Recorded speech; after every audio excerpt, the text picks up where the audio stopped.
potentially break up that chain stun. If you're fast enough, we're ready for the picks and bans. Let's see what Nemesis Titan chooses to take off the board here. And it is a fortress. They've been listening to Rome, and but it's on the Nemesis Titan side, which is interesting. They're the team that's more naturally the aggressor. Rome, why don't they want to deal with a fortress here? Either take it or it's just having the risk because they are first pick, and so then they're only allowed to pick one. While Ardent Axiom is allowed to pick two, so they can do a really good job of counter picking on Ardent's side. Okay, as we continue on, Ardent Axiom now. We're waiting for their ban. It comes through. It is a Kashka, similar story to what we were talking about before. That is a kind of signature hero across the entire Nemesis organization. Certainly fits into their aggressive diving play style. Probably a Rona first pick this time again. Not Celeste? Well, Rona actually did quite a bit of damage last game, and she was always up front. It made Celeste's job much easier.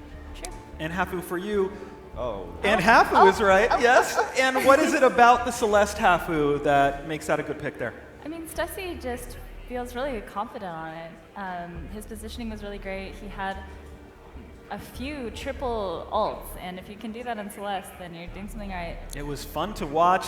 Even the ults, the solar storms through the wall of the Kraken pit, getting some really nice, lined up damage there. It was fun to watch. Ardent Axiom, their first pick is Ardent, probably the most popular roamer, and also a Jewel coming in. So, Rome, thoughts on that? That's very different. I actually like Jewel going in with Ardent because how she has with her perks, she has a lot of armor up front. But so when she jumps in, she gets that extra couple seconds from the Vanguard to stay around, sustain some damage while she's doing a massive burst damage through lightning strikes. All right, and of course, they have the potential there for Jaja Jack to be on that Jewel. Yes. Maybe even his most comfortable hero, even though he's traditionally a Celeste player. We've seen him through the VGL qualifiers picking Jewel even when Celeste was open. So this is clearly a hero that he is very comfortable with right now. Maybe that'll raise their confidence. Nemesis Titan rounds out. It is Celeste, Rona, Catherine. I'm really scared for that Jewel. Yeah. As a Jewel player, I don't know what you're going to do against Catherine, Celeste, and Rona. I mean, you do have the Ardent to kind of lock them in, but maybe you don't want to be locked in with the Rona.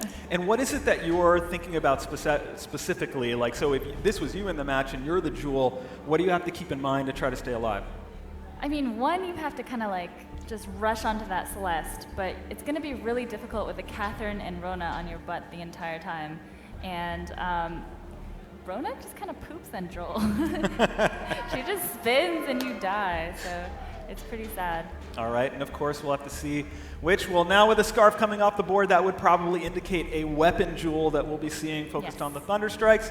And Scarf rounding out this comp, Rome. Scarf is actually a very good pick against Rona.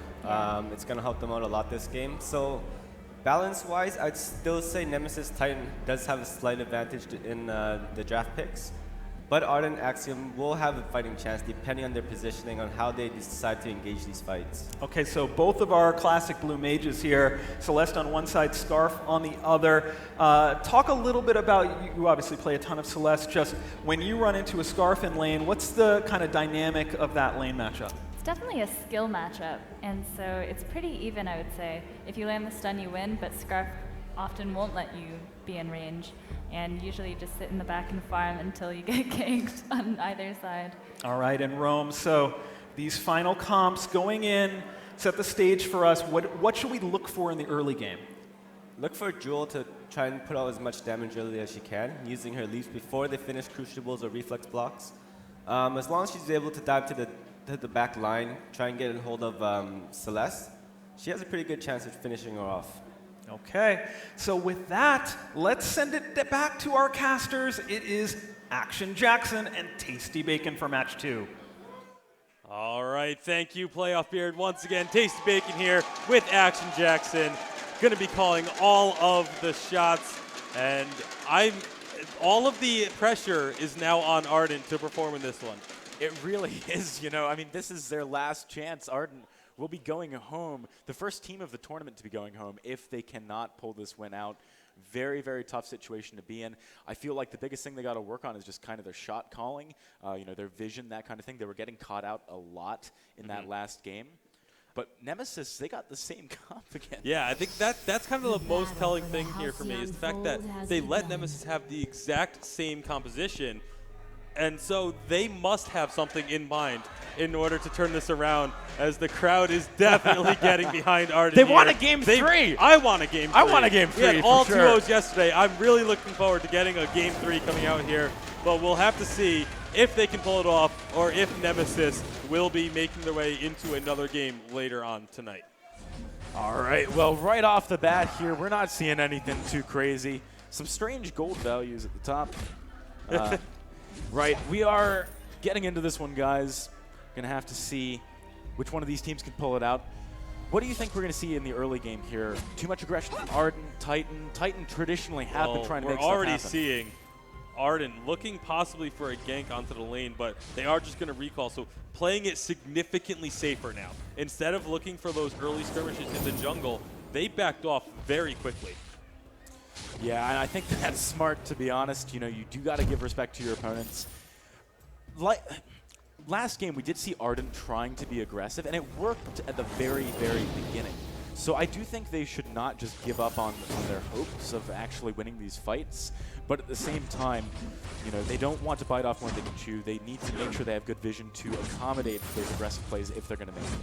Yeah, I think the biggest thing that defensive play there really did, it allowed Nemesis to get some really deep vision. And look at how many scout traps are on the side of the jungle now. There's 2, well, now 1, but this one just gets popped. But all of the vision for Ardent is extremely deep in their own jungle. They don't have any vision here in the middle of the map, and you know, we kind of touched on that was one of their problems in game number 1, was their vision, was the fact that they didn't know where the enemy team was coming from, and it cost them quite a bit. And it almost looks like that trend might be repeating here, at least in the first couple of minutes, and that is not a good sign. Yeah, right now Ardent and Axiom are actually playing very, very defensive, which I can kind of appreciate. You don't want to have any early advantage built up against you in the final games you might be playing. You want to be very measured, as careful as possible. But Nemesis Titan, they're actually also not being very aggressive. You know, they're not pushing up too much. They have got some deeper vision, though. If you look at where some of their scout traps are placed, they are actually quite far up and very aggressive. Loving E-Man is trying to find some kills and go for a gank onto this persona. Nothing yet gained by these teams, though. Yeah, now it looks like Nemesis is going to be going really deep into the opposing jungle, but they get seen and do end up backing off. However, they're going to steal away this front camp. Not the biggest worry in the world for Ardent, as that front camp is the least valuable of the jungle camps. However, it's still something. It's still a slight gold advantage because of those camps being picked up that Ardent is not going to be able to get. And those little tiny things do eventually stack up. Yeah, that is very true, and I think moving into the later stages of the game, we saw last time there was a small gold lead, then a sort of a medium one, then a big one, and it just snowballed out of control. So every little bit helps, and right now we're seeing 3.3k to the 2.5 of Ardent. That is definitely a notable number. You know, that is something quite substantial for this early in the game. Yeah, and now scout traps are all over the place for both teams, so a lot of vision being put down, which is what we like to see. You know, you need to know where the enemy team is, but now there's going to be a bit of a skirmish. Oh, Jewel jumping in here. Jaja Jack tries to find that stun onto Stussy. Loving E-Man very tanky right now with the shield. Whalmer has to back out. These teams just giving each other a few love taps at the moment, not able to find any substantial damage. But that's got to be actually quite encouraging for Ardent Axiom. You know, you don't want to give anything early away, and they have been able to deal with the aggression so far. A big thing to look at, though, is the lane matchup. Ace's Persona only 28 minions compared to the 47 of Stussy. That is a big difference, and that's going to be very key when teamfights do start happening, as already we see the couple of items picked up and the gold mine taken here by Nemesis. They had the gold mine the entire game in game 1, which now they have it right off the bat in game number 2. If they can hold it the entire time again, that's a big gold advantage.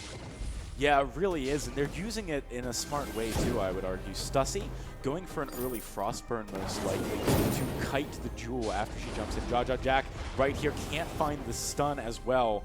He's going to be unable to secure Ardent a kill. Ardent, they're trying to make a few plays here, but so far, not much gained. Yeah, no one's really been able to catch anybody as we're 5 minutes in, and there's just no kills on the board just yet. There's been, not for a lack of trying, there's been plenty of attempts, but just both laners able to play extremely safe thus far. Yeah, and actually, talking a little bit more about these items, I'd like to see Stussy get an early reflex block too, because against that Ardent, you need to have that in order to kite. You know, you do have a restriction on your space that you're able to move in when he pops that ultimate.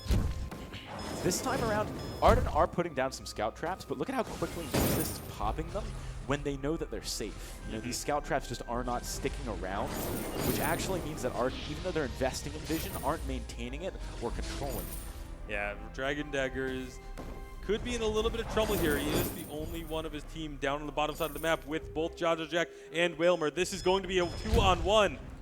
Yeah, Dragon Dagger is doing a lot